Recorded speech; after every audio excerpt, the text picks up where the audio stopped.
Hey everybody, it's Scott from WeForgot, and today I'm going to be doing some more advanced MIDI control within SooperLooper. Last episode, I was showing how to control just basic elements within Cuneo by Keith McMillan. I also use a soft step, and since my last video, I did program this more. And then I use ep2.AdvancedMidiBinding, which I'll be using to do most of the programming today. So some of the programs that you're going to need to make SooperLooper work. First, for this demonstration, you're going to need SooperLooper.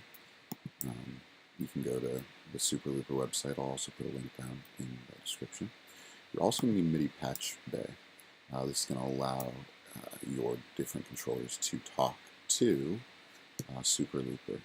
You can also run stuff through Reason, and also show some more advanced stuff with that a little bit later. But for now, we're going to focus on the advanced controls for my Akai MPK Mini.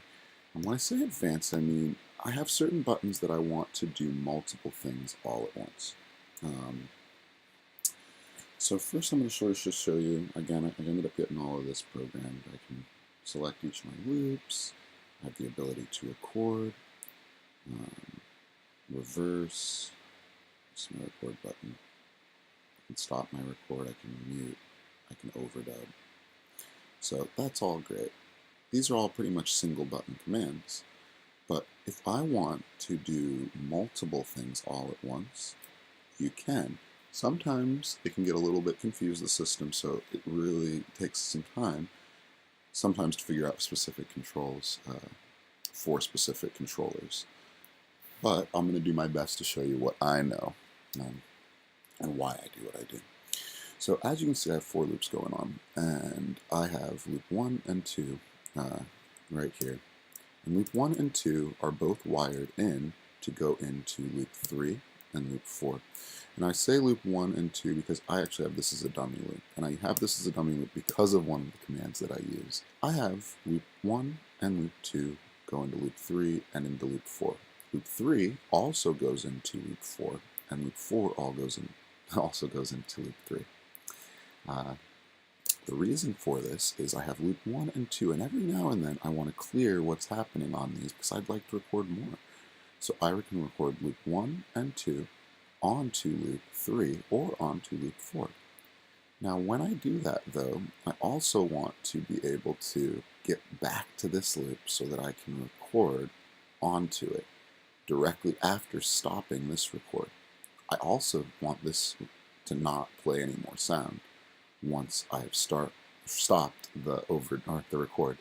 I don't want it to go to overdub, I don't want it to do anything.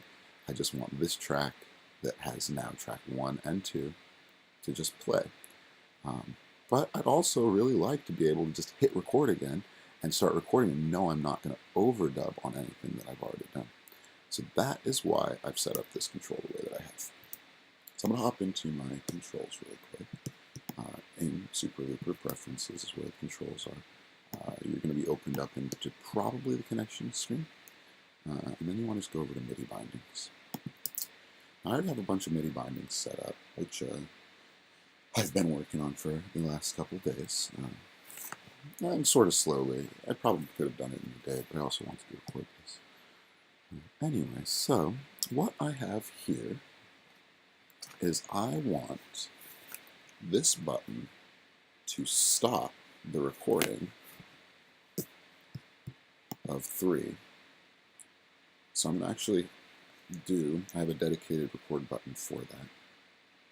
So right now, technically, if I had everything set right within Soundflower, this recording would be of loop 1 and loop 2.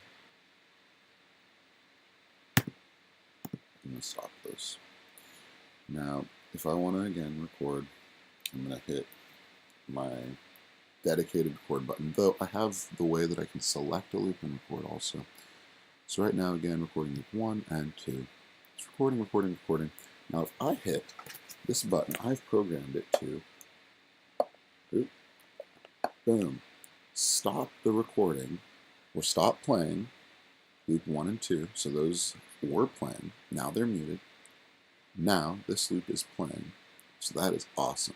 So when I hit that, it stops the recording, and I want it to make it so that it is trying to find the sync for the tempo to my new loop.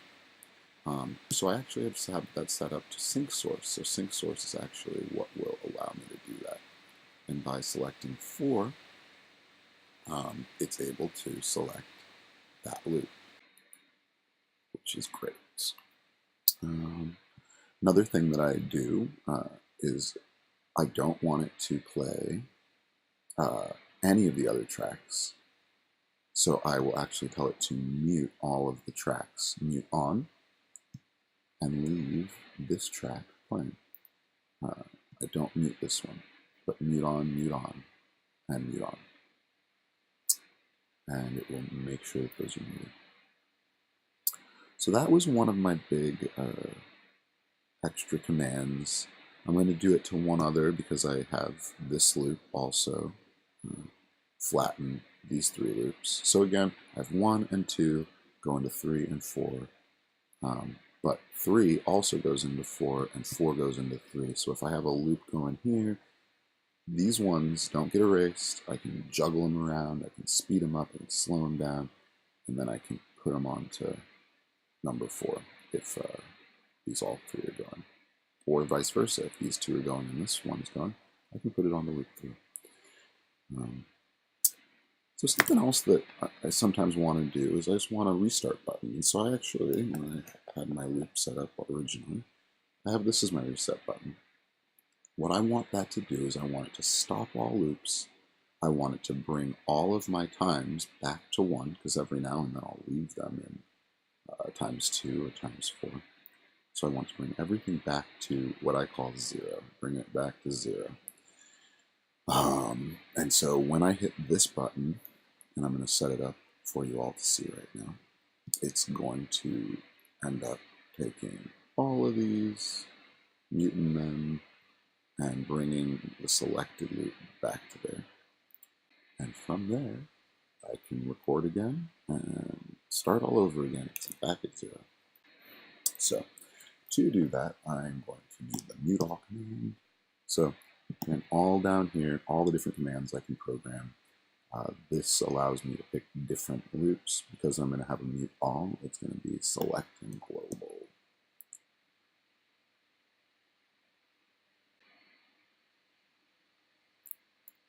Well, this is where, if you don't know what the commands are, you're able to just go into Firefox or into whatever your browser is, and you can go to SooperLooper. Now, if you go to the side of SooperLooper, go to the main page really quick, you'll see documentation. Go to documentation, go down to MIDI commands.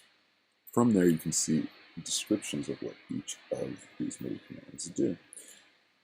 Now, I'm curious about the command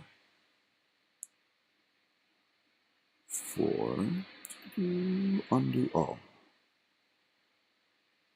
restoring the loop to an empty state. That is what I want. I want undo all.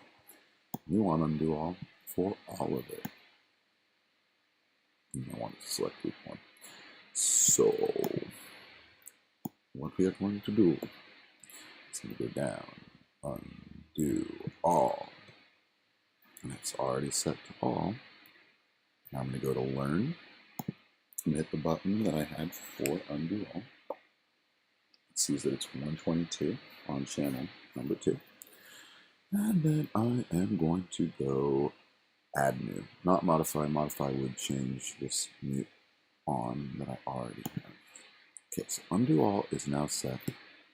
So when I hit this button, boom, everything is off. So it's still syncing to loop number 4, but I don't want that. I want it to sync to loop 1 again.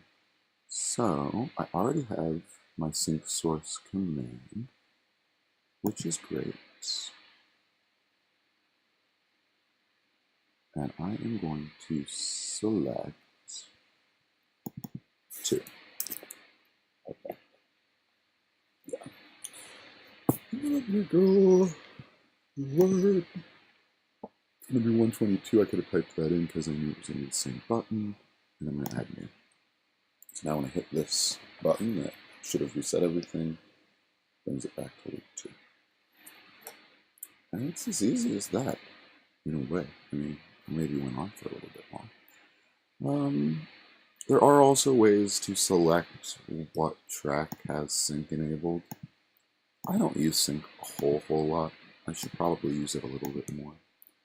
But I find I just really like to do it sort of free. And if the loop is off, you can always use the trigger button. So those are some more of the advanced control settings. I also will probably show some advanced control MIDI binding within reason. Maybe another episode of this one for SooperLooper, but trying to keep them under 10 minutes. Anyway, have a great day.